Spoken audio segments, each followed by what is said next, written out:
Hi, I'm Judy Brown from the Little Fabric Garden, and today I just want to talk to you about the store and how I got to this place in my life right now.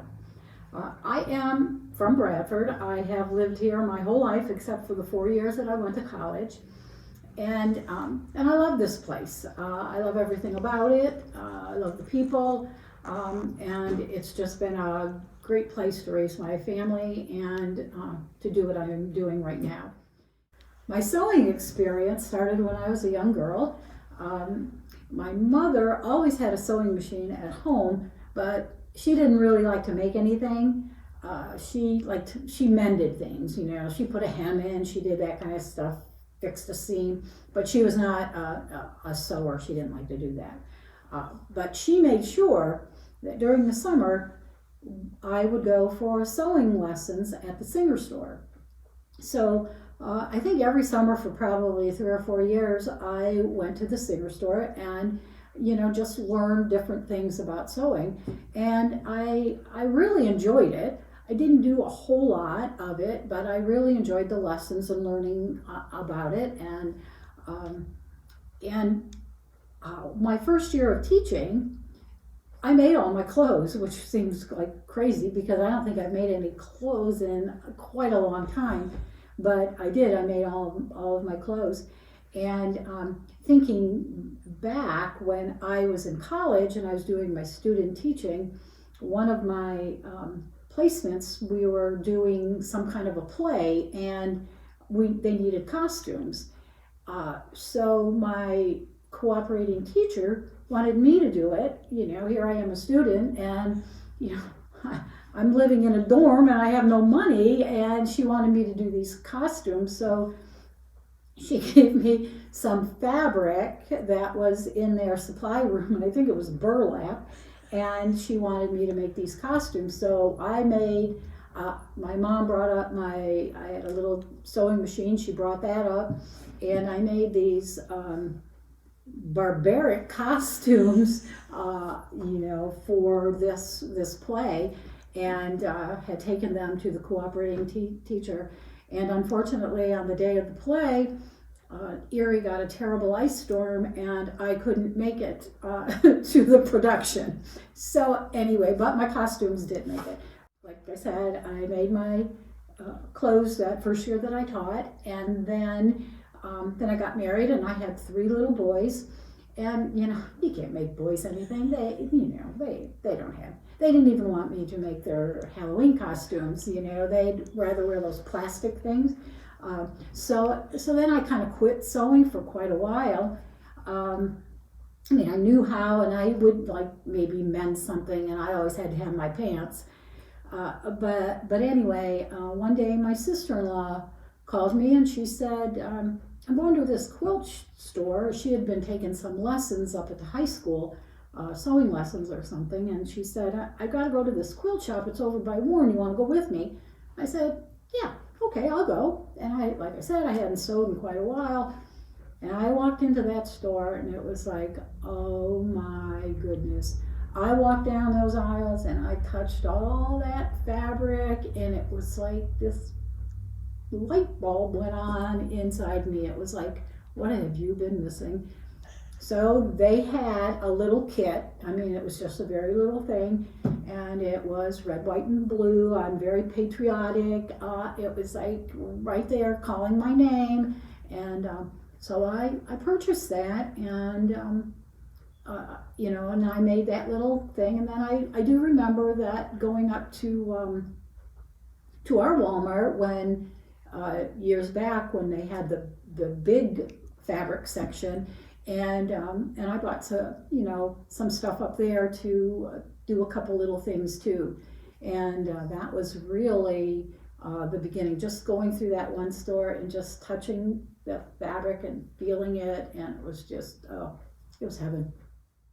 So after I went to college, I came back and I taught kindergarten and first grade for 35 years, and decided, it was time to retire. And after retiring, I was just doing some volunteer work and whatever. And then I don't know what happened. A group of friends, we all got together, and they were, some of my teacher friends.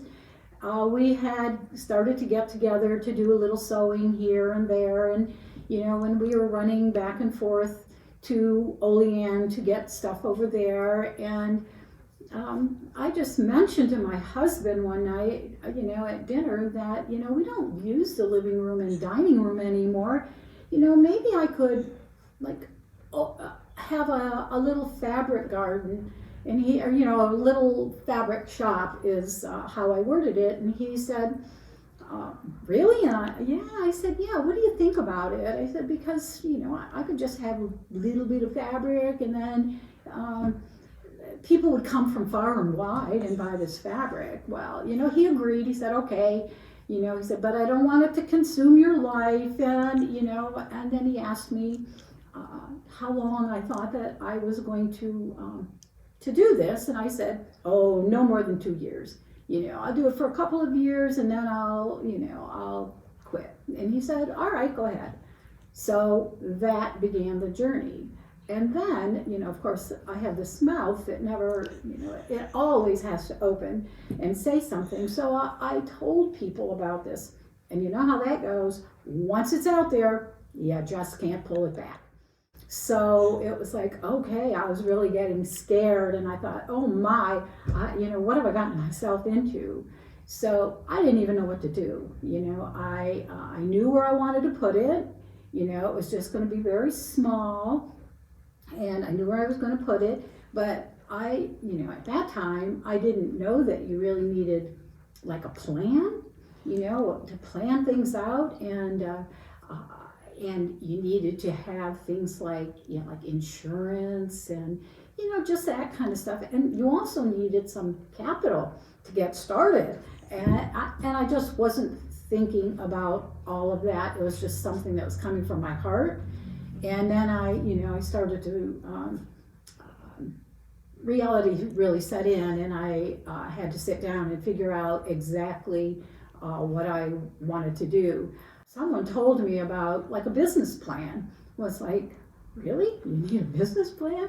And so I looked into that, and through Clarion University, I met with some people from there, and they helped me get this business plan. And so every once in a while now I like pull it out and I look at it, and it's like, well, I think I've made that, and I've maybe even, exceeded what I had originally thought. So anyway, I started, this little this fabric shop, and I had to come up with a name, of course. You had to get something that was kind of catchy. And so I came up with, I always like to grow flowers and that kind of stuff, and I like gardening, and so I thought, well, garden, and then, flowers. No, couldn't have flowers, not for fabric. Oh, the little fabric garden. So that's how that came about. And then I was lucky enough to have a son who said that he would do my logo for me. So my son designed my logo that that I've been using all this time. So anyway, the store got going. The little store got going, and as I said before, like when I told my husband, I was just going to have a few things, and then some fabric. And I think I started out with 250 bolts, which I thought was like a lot.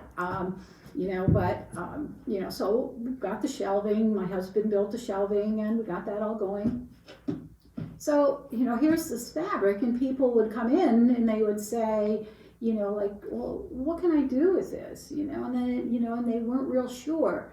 So I found out early on that if I ordered this fabric and it came in, I had to do something with it. I had to show everybody, I had to show the people what you could do with this fabric so they could see, and then that would help them decide what they wanted to do with that fabric.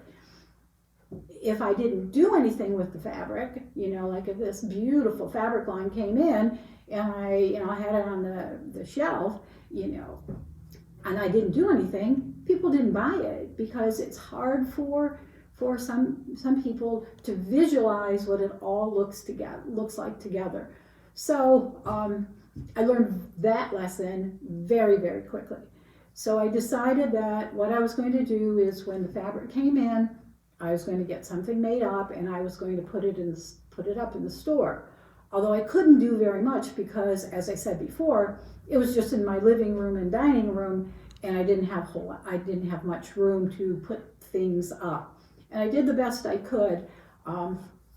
And someone had suggested to me, I think it was another store owner, as a matter of fact, she said, sometimes if you do up a couple kits to go with something that you've done, then that also helps, plus you're moving the fabric, and it was like, that's a great idea.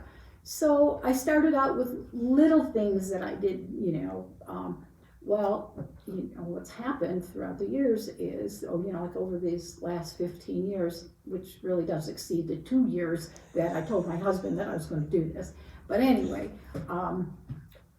I have found that now that's what people expect. My customers, when they come in, they'll say, I know you do kits. Do you have a kit for this quilt? Do you have a kit for this? So when the fabric does come in, I'm, busy getting something made up and then doing the kits. Now, I will tell you this, I can't do all of this by myself. I have some very good friends that help me out, and they will do the quilts up. They will, like I'll find a pattern and say, okay, this is what we're going to do, and they do it for me, because there is no way that I would be able to do all of this by myself. And so what eventually happened at my house was that, it started to grow, and I started to order a little more fabric, and then my husband had to build me another little shelf, and then pretty soon I had to put stuff upstairs, and then I had to put stuff downstairs, and I had to put stuff out in the garage. And then I thought, what, it's time to look downtown and see if there was, somewhere else that I could go, that I could have everything that I had, my inventory, all in one place. So I started looking downtown at Bradford, and I found this spot which was absolutely, perfect. And believe me, I looked at a bunch of places, and this was the perfect place for me, for the store, for my customers, a space that I could use for my classes. I needed a space that I had to have for like the husbands that came in, so that, they could sit while the wives, shop for some of their fabric.